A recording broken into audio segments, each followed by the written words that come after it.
In this video, I'm going to talk about how to replace the front marker lamp on a Mercedes. Particularly what you should do if replacing the bulb doesn't clear the error that shows up in the dashboard.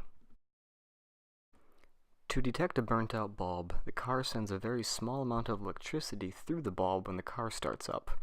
If there's no electricity getting through, then it thinks the bulb is burnt out.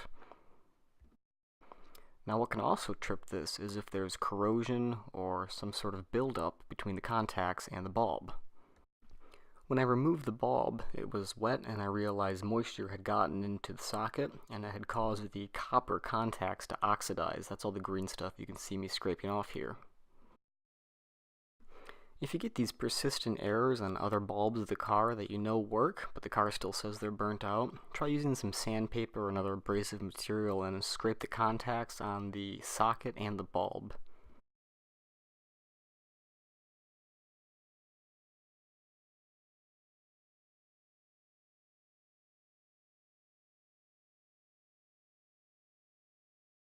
Once you've cleaned up the contacts, install a new bulb and then reinstall the socket back into the housing.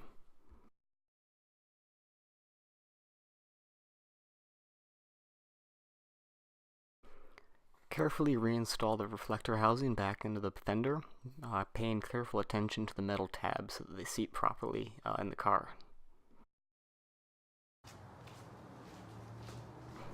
Once everything's connected, go back in, turn on the car's ignition, and cross your fingers. And we can see that the error does not show up in the dashboard. That's a good sign. And if we look over, we see that the light's on. Mission accomplished.